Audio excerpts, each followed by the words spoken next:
Hello, everyone. Welcome to this week's episode of Catholic ReCon testimonies from reverts and converts. And much like last week with Mr. Trace Chamberlain, we also have people that are in the midst of the journey, and that includes this week's guest, Seán McMahon. Seán, welcome to the show.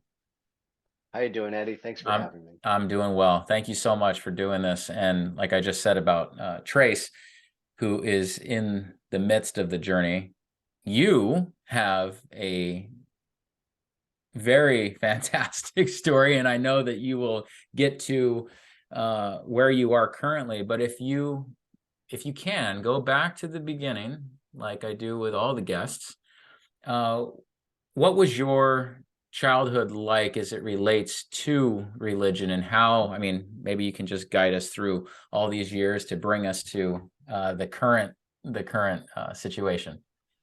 I'll do what I can. That was a long time ago, so it's hard to remember. But I was born to an Irish immigrant father who was Irish Catholic, and my mother is a Boston Jewess from Brookline or Newton area. And so when they met in Ireland, supposedly at that time, there wasn't really anyone who was willing to marry them together in Ireland. So that and a few other factors is what brought them to the States. And they had a justice of the peace wedding on their front lawn. You know, they got legally married. And my father is a pretty spiritual man, and my mother uh, is like the second generation. I'm assuming of an assimilated Jewish family because my grandma was not particularly Jewish either.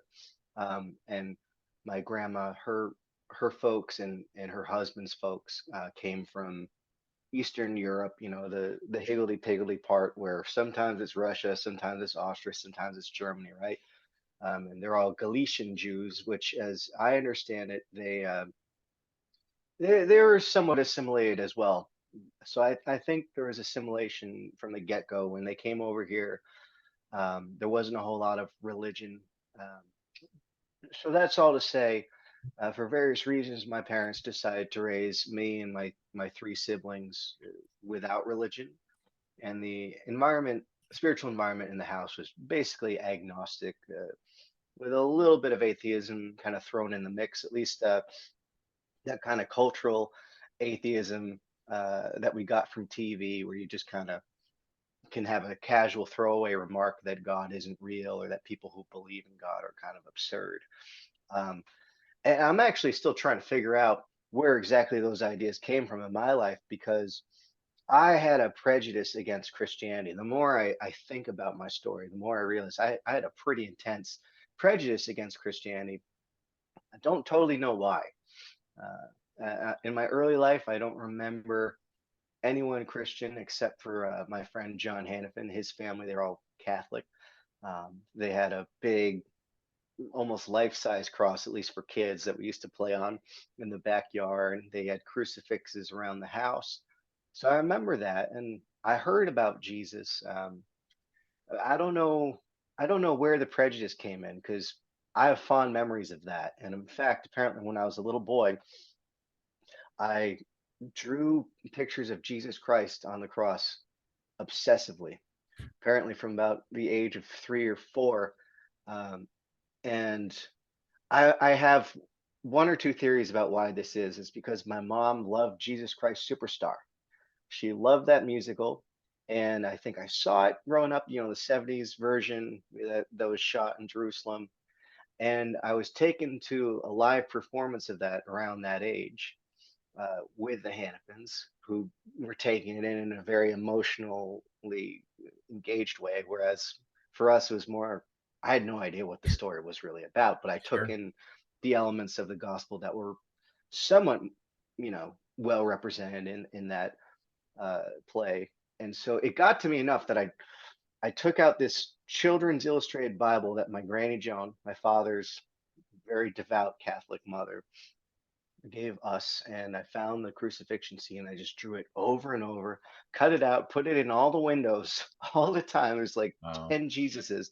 So that's theory one. And theory two, a friend of mine pointed out, is that the only other person I drew at that time was Batman. And a good artist friend of mine pointed out, you know what they got in common, Batman and Jesus? This. One has the bat wings, one spread out. So, okay, so maybe I was trying to do some Da Vinci anatomy thing. So that's all to say that's I had some weird connection to Jesus when I was young, but I don't remember ever thinking of him as a religious figure. I'm not sure what I thought of him. Um, in high school, I had a crush on a Christian girl, and she wouldn't date me because she was Christian. I think that was like one of the first times I really interacted with someone and learned that it's a different lifestyle and the way faith can lead you to live differently. At that point, I'd already absorbed this kind of prejudice against Christianity. Um, by middle school, high school, it was already there, and I don't know why. I just assumed that Christians were all dumb fanatics, and I didn't know there was a difference between Catholics and fundamentalist evangelicals and mainline Protestants. It was all the same to me. And by the time I was in college, I thought all religion was just kind of stupid, like the opiate of the masses. And I was a student at UMass Amherst. And so everyone around me, though they didn't use it by name, they were kind of preaching and learning Marxism in the schools. And so I was getting lots of that, you know. And and I started losing my way because every morning, you know, my roommate would hand me a bong and say, "Hey, this is the way we start our day in college." I said, "Okay." I had no idea that the depression that I was about to sink into for the next several years was entirely because of that lifestyle. As soon as I stopped that stuff, I wasn't depressed anymore. But that's where college started taking me. And along with those kinds of experiences and along with the community I was in, which is very new agey, you know, in college circles, there's a lot of that. I became interested in consciousness, in Eastern mysticism, and so I started studying all the world religions. And that was kind of the beginning of wearing down my prejudice against religion in general.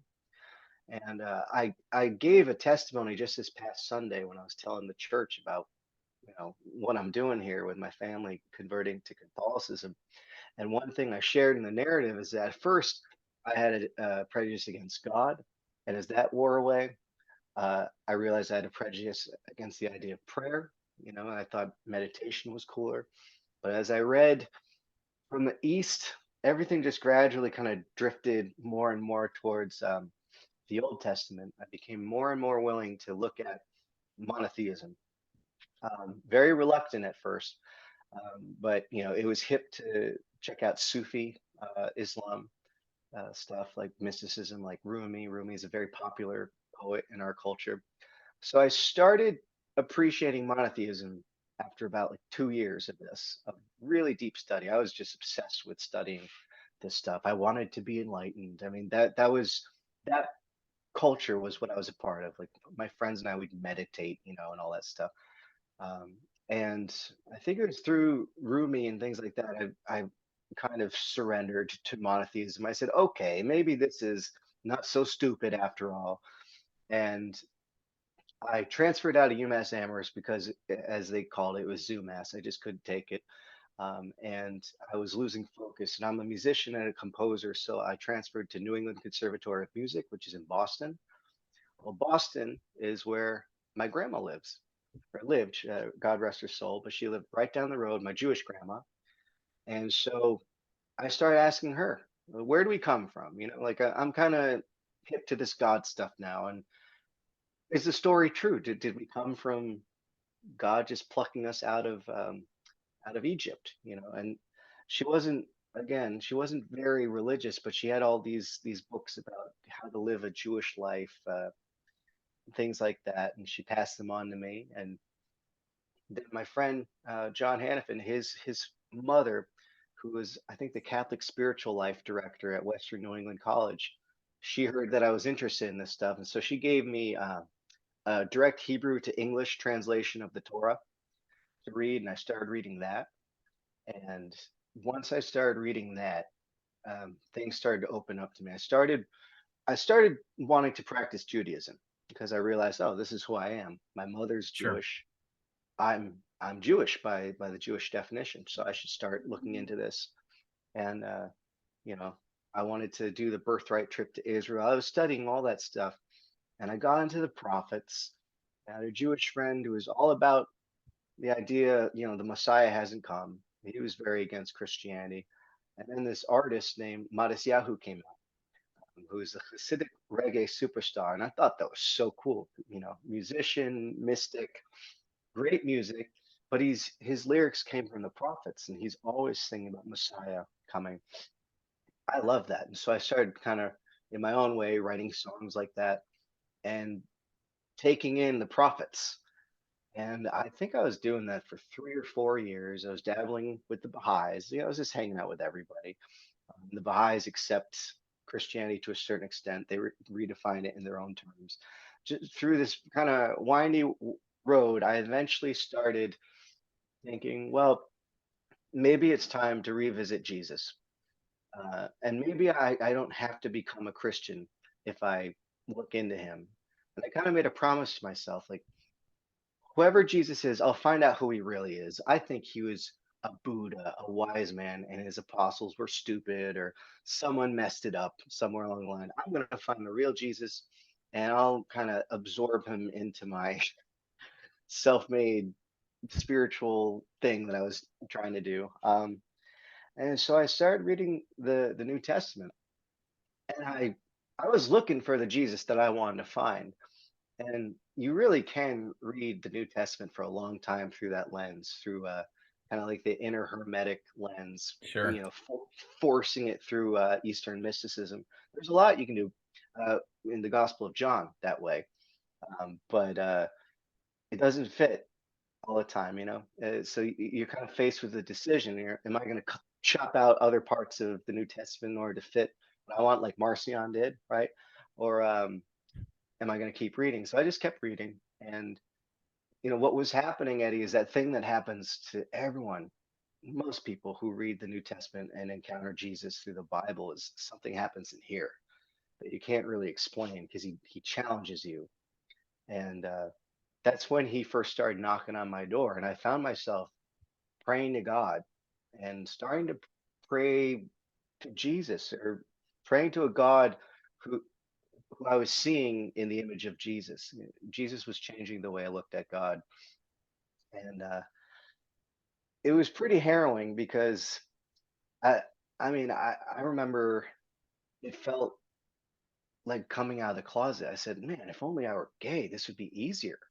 Like it would be easier to come out of the closet in this world this way, because I had such a prejudice against Christianity, and people around me did too. I may have exaggerated in my own mind how much they did.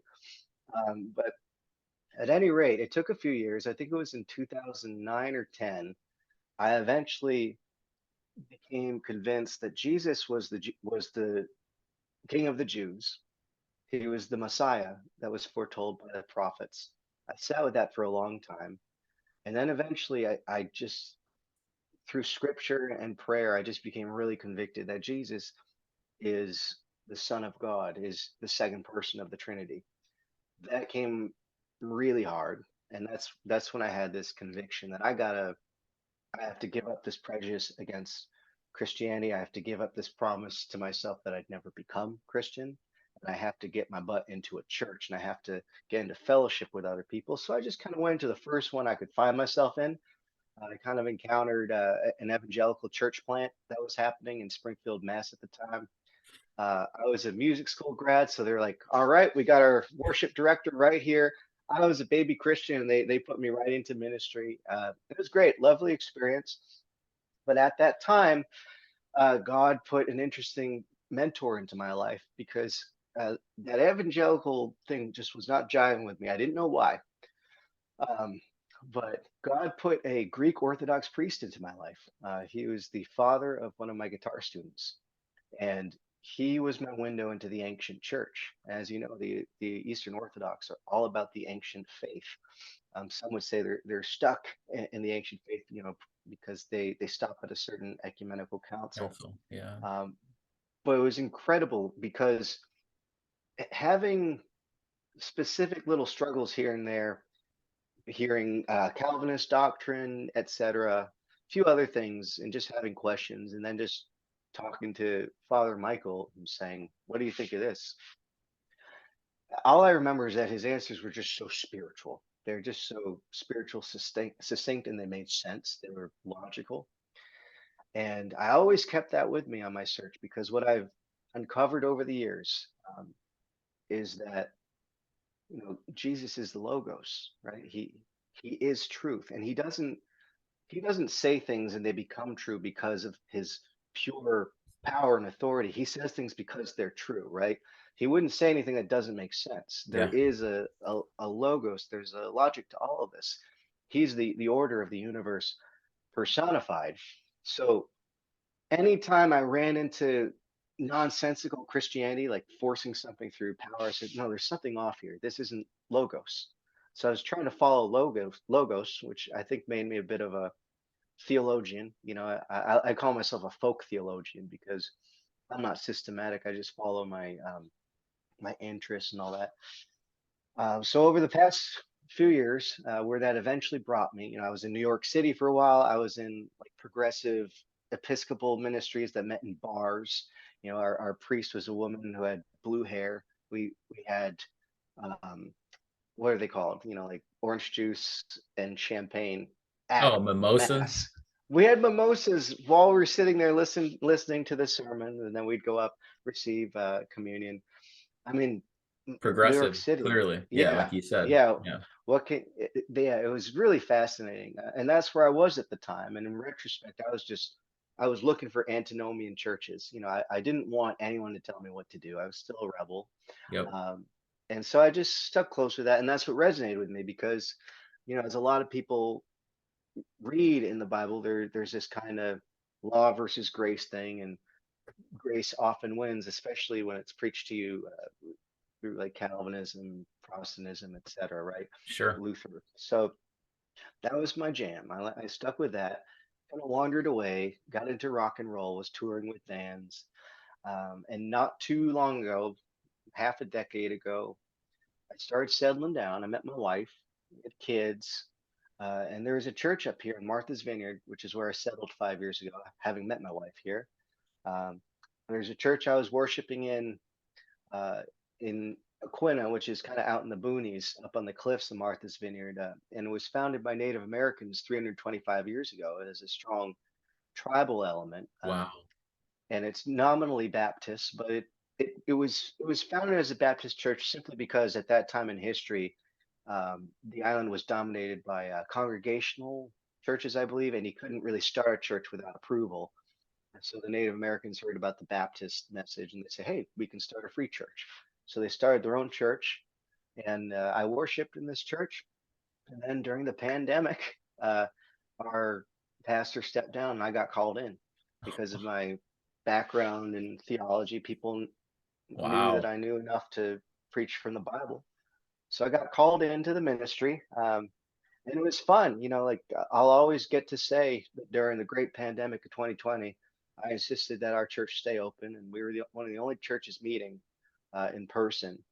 After a month or two, however long it was, once we kind of figured out that this was not going to last 15 days, we all got together, and a lot of the church elderly folks, but they said, "Hey, like we're the ones who will die if we get sick, and we don't mind if we do. We just want to keep gathering together."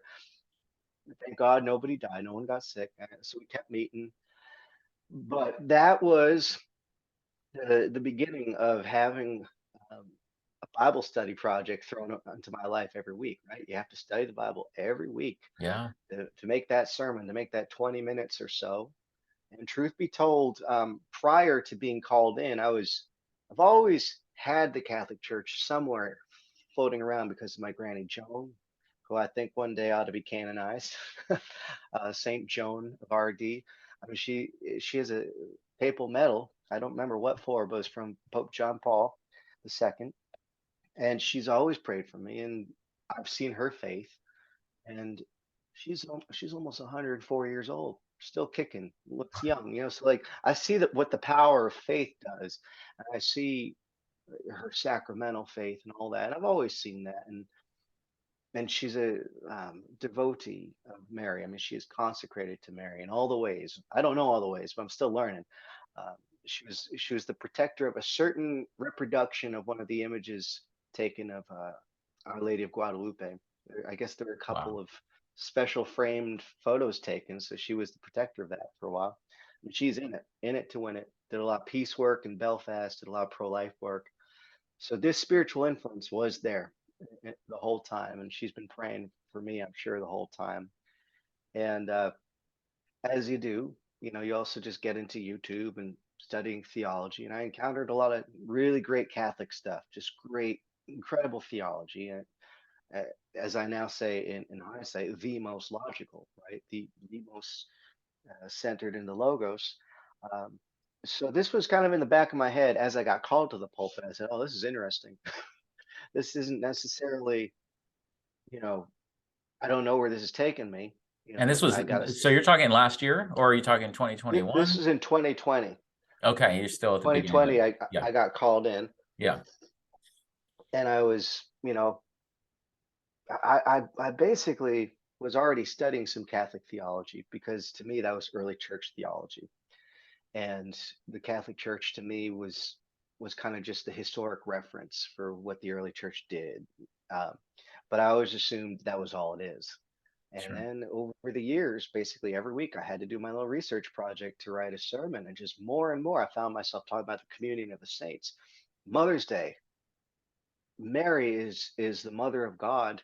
She is the queen of heaven because she's the mother of the king, and the king, the mother of the king, is the queen of the kingdom, right? So I was preaching all this stuff from a Baptist pulpit, and to me, it was just, hey, this is a deeper study of the Bible, and this is where these old ideas come from, and we don't have to be afraid of these old ideas. Um, but basically, long story short, and I know it's long, but I recently did a Bible study on Isaiah chapter 126. It's about the restoration of the judges. God says, when Messiah comes, I'm going to restore the judges as at the first, at the beginning. Well, at the beginning of the judges was Moses appointing 70, right? And guess what? Jesus did that. He appointed his 70, and then he appointed his 12. And atop the 12, he appointed the prime minister, uh, Mr. Peter, right? Saint Peter. And I got I got deep into the typological argument, Sure. Isaiah 22, Eliakim, etc. It, it was in that study that suddenly I became convicted, right? 10 years before that, I was flirting with Jesus, and then something convicted me. I have to be a Christian. That's what happened relatively recently in this past year. I was doing that study, and that study was the last straw where I became convicted. And I said, "Oh my Lord, when Jesus started one church and he laid his hands on 12 men, and they had a leader, and each of those laid their hands on other men, and these are the men that we're supposed to be submitted to in order to be submitted to Jesus, in order to be obedient to Jesus." That's what I found, and I was convicted, and that's the long story short because I'm still not Catholic. We're going to be entering the Catholic Church in the Easter Vigil. And I just informed my congregation of all this over the past week and a half. I informed some of them individually, and then I gave a message, a special testimony and message yesterday. Sorry, 2 days ago at church service. One jaw dropped because, long and short of it, it was notice of resignation, but with the offer, listen, guys, if you're not comfortable now that I'm becoming Catholic, it's fine. You don't need me in the pulpit, but I'm here till Palm Sunday. I'd love to keep preaching, but I'm obligated to resign because I signed an agreement with the American Baptist Churches of the USA that I would, support Baptist doctrine and teach it and not try to stray, from that. And if my convictions change, I had to resign. I said, well, my convictions change, but I have to tell you why. I'm obligated to tell you why. And so I tried to summarize what brought me to that point and why I found the Catholic Church to be the church that Jesus Christ taught. And conversations are going to flow from that, and we'll see what happens, but I think resigning is important because I can't be up there as a preacher leading them away, because I'm in breach of agreement. So Sure. I'm out of there. I I'm gonna wait and hear what they say. It was already suggested by a local Baptist, American Baptist pastor that I should just not preach from here on out. So that process has started, and everyone's been so nice and friendly about it. I mean, it's very live and let live here. It's just, different strokes, different folks is their attitude, and it's a small island, so grudges aren't fashionable here. Um, but it was a little harrowing, because when you're called to a place, you never want to give up, even knowing that, a pastorate is never meant to last forever. It's still hard, you know. But that's where we are today. Wow. Fantastic. You clearly have a gift for speaking. I gotta say that stands out. And the convictions, to follow those convictions, clearly that's everything. And when you say that you're not convicted based on the whims that we tend to go towards, but this logos, just pursuit. Amen. You mentioned the logic, the most logical answer is Catholicism. Can you unpack that a little bit further for those that might be currently considering Catholicism, and how can that be the most logical? Well, I have two ways of thinking about that. One is the one that brought me there, which is the Bible. It's in the Bible. Um, if you just read it close enough, and you're invested in who the Spirit of God was pointing at through the prophets, who the Messiah is.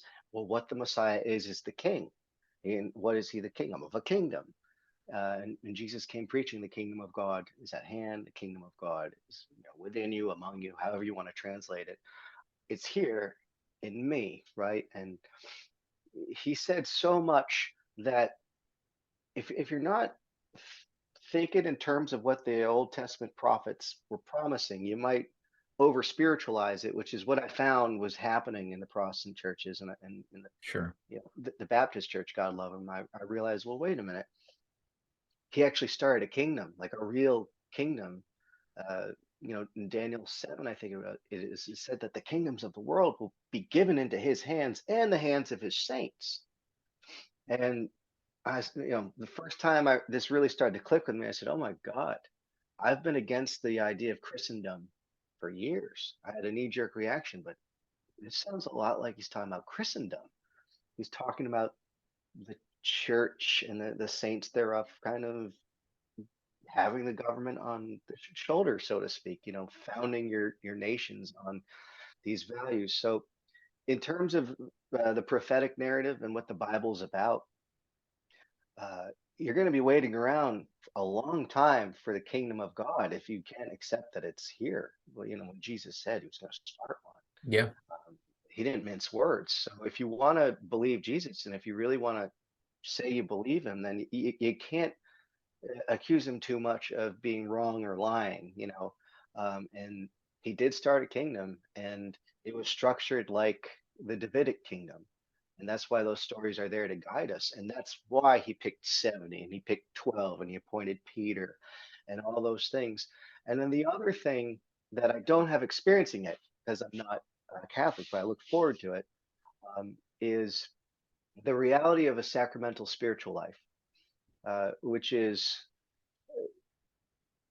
here's an example. I just talked about Lent, prepare for Lent. And I can't remember how I got there in my sermon, but I was basically preaching on the legitimacy of the rite of reconciliation and confession. That there are things that God incarnated Jesus so that we wouldn't have to over spiritualize, so that we could have tangible access to. So we have the Eucharist, and we have, hey, if I sin, I don't just have to talk to God and wonder, did he forgive me? Because that's the Protestant experience right there. Like, I just don't know.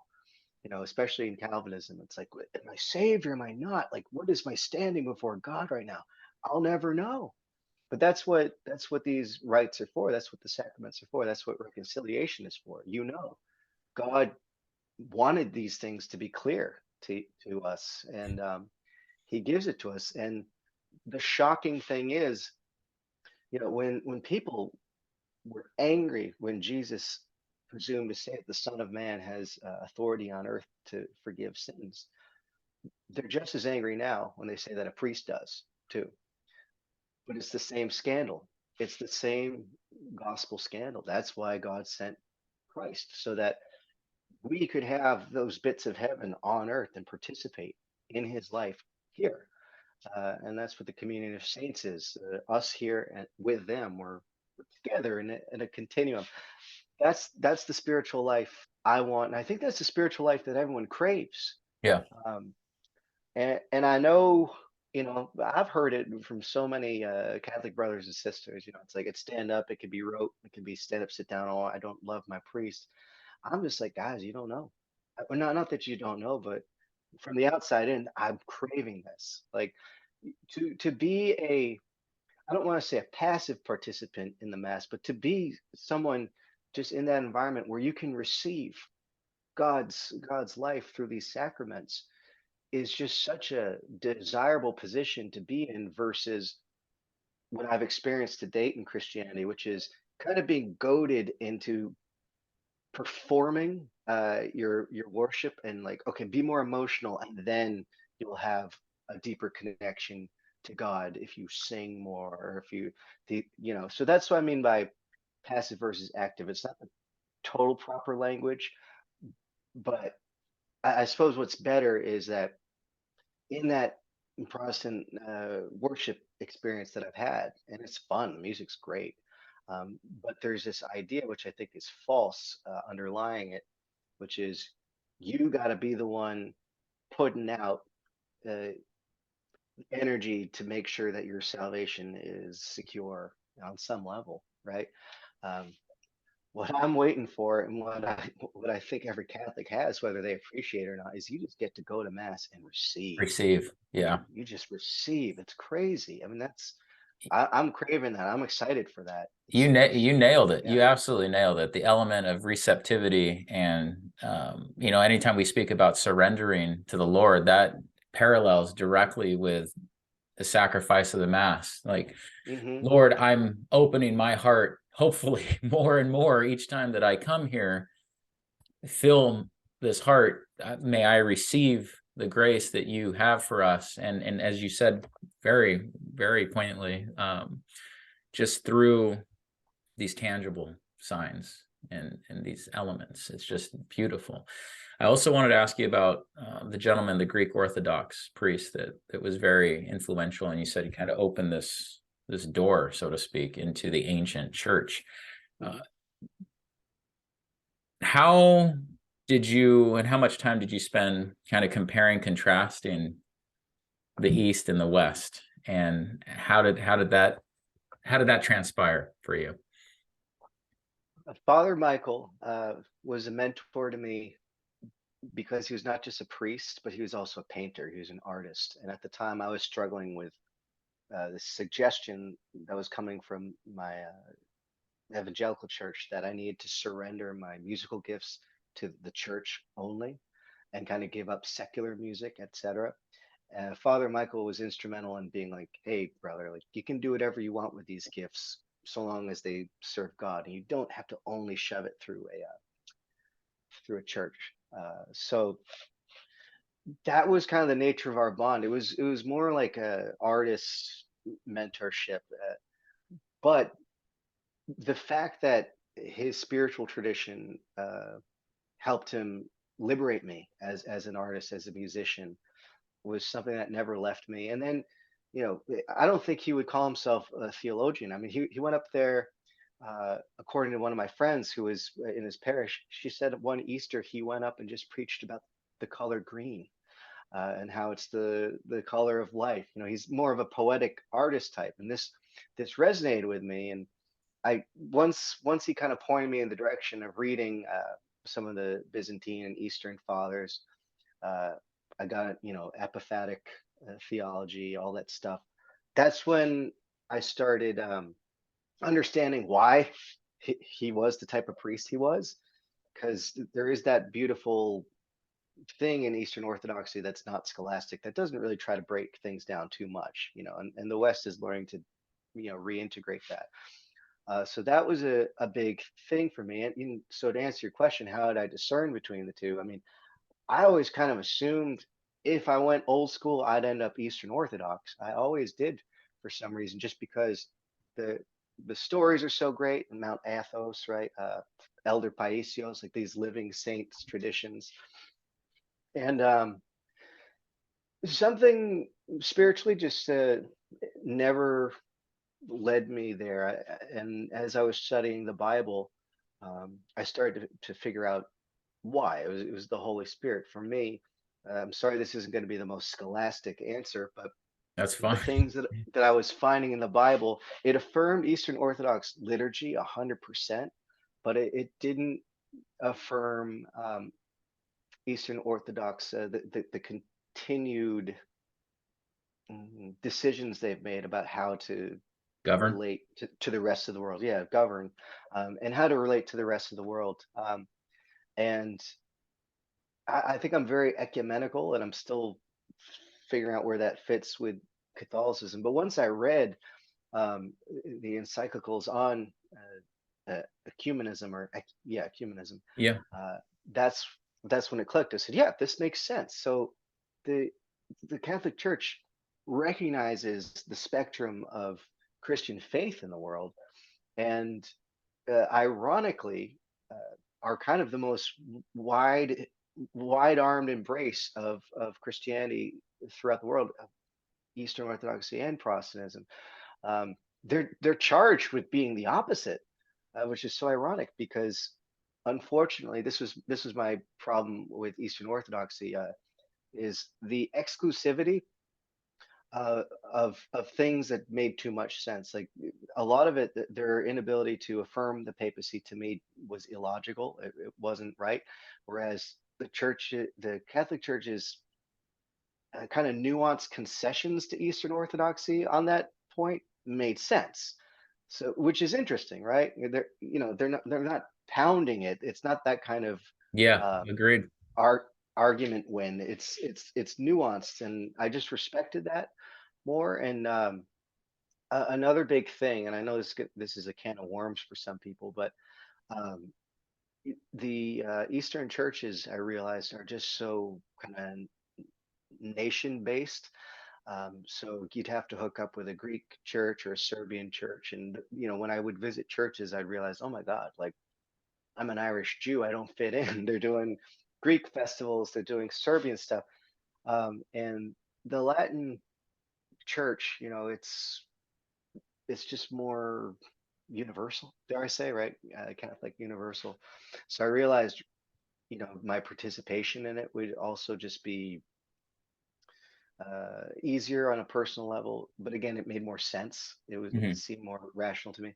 And I know the can of worms that could be opened up is, I know that people love the traditional Latin Mass because it universalizes the experience. If you know Latin, and that's changing. There's we actually have a Portuguese and an English Hmm. priest here, right? For that very reason, because we have vernacular services. So I know it's a can of worms, but nonetheless, from everything I've seen, Catholicism is more universal, and the governance makes more sense in terms of what the Bible says, etc. That's why I went for it. And also, you can have your cake and eat it too. You got your Eastern Catholic churches. You even have the Anglican Ordinariate. So if it's about liturgy, I Yeah. mean it's. I don't want to say that liturgy is superficial, but your desire to have a certain aesthetic experience definitely is. Yep. Um, and I have a good friend that's kind of on the same road as me, and he's more attracted to the liturgy of the Eastern Orthodox Church, but he's already Catholic, and he's had a Protestant journey. I said, like, bro, you could stay Catholic, just go to the Melkite Yeah. church down the road, and you'll get the aesthetic experience you want. Yeah. Um, so there's a lot of that there. I'm trying to share some of the subjective things No, because it means a that lot, plays actually. into everything. It does. Yeah. And it doesn't have to be some, like you said, it doesn't have to be based in some heavy, heavy scholarship. You start Yeah, to yeah. be in tune with, okay, does this logically make sense? Where, you start thinking of ends of the earth, and you start thinking of, you mentioned it earlier, the councils, the witness of the councils, whether you agree with implementation or not, that steady witness of the council that will speak to the here and now and speak to people, not to like, oh, let's go back in time and try to force people to be a certain way. The church always says people are in this state right now. How Mhm. are we going to address it? And hopefully guide people forward, and always with the message of salvation of souls. And that is a delicate task that Mhm. Mhm. very, yeah, we'll just say God ordained people can take on that task, but Yeah, it's a big lift, to say the least. Yeah, absolutely. It. I'm excited. I mean, and my whole family's getting baptized. So my wife's getting baptized. I'm getting conditional baptism because I don't remember how exactly I was baptized. yeah, My wife hasn't been baptized. And then I got two daughters. We have a 4 year old and a 2 month old. So the whole lot of us are all going to get baptized in Easter Vigil.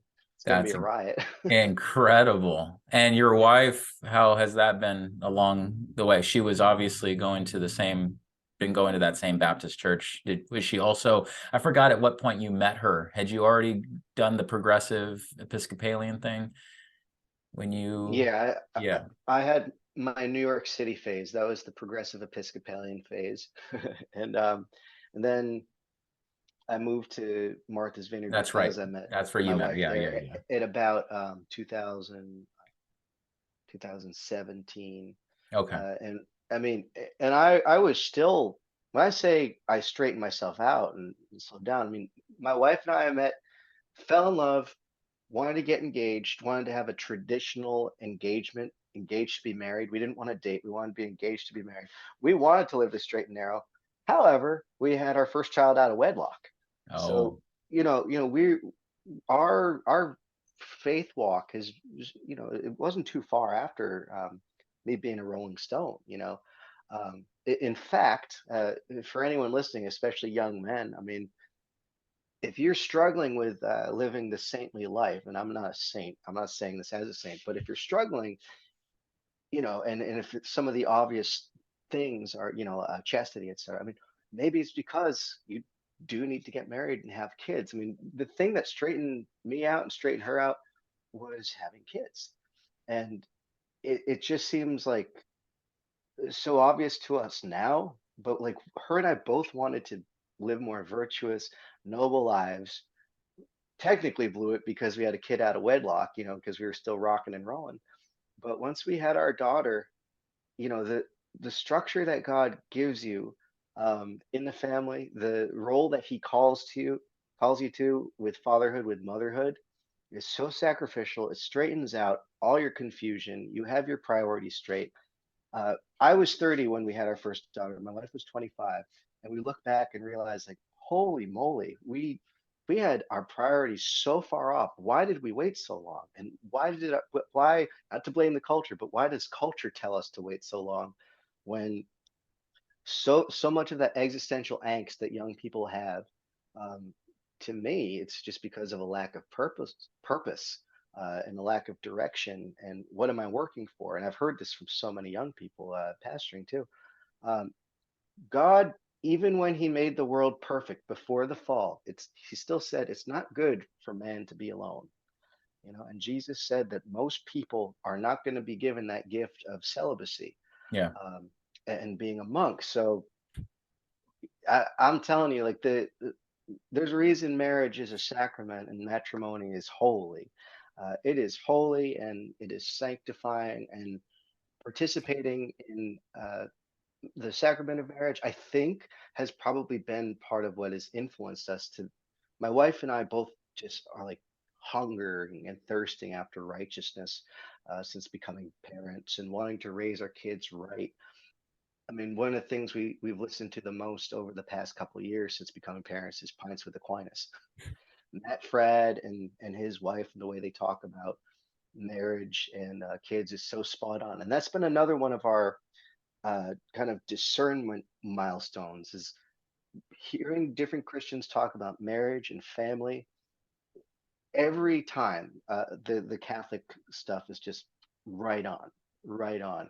So I think that's where my wife and I line up on this journey. Because she wasn't, you know, deep in the Bible. She's not a Bible nerd like me. You know, she's got Yeah. better things to do. Um, and she's an incredible musician and an incredible mama. And you know, so this for her, I would say, I can't speak 100% for her, but I would say, you know, Catholicism represents our family values and what we desire as parents for our kids, because we want to have a godly family. And so we both accept that this is the way to do it, you know, to go to God's church and to accept um, guidance and become disciples through the church.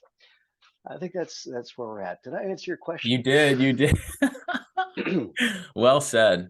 Well, you've got one heck of a future ahead of you. I can say that, whether you're going to be a full-time apologist for all I know, or a theologian, whatever it is, my brother, the Lord is working clearly in your life. And you know, it's really cool, and I really appreciate the fact that you're still in the midst of this. Like I said at the beginning, you're not, you know, Easter Vigil is what, a month away, I think, Couple roughly. weeks, yeah. Talk to me in a year, right? Yeah, exactly. Yeah.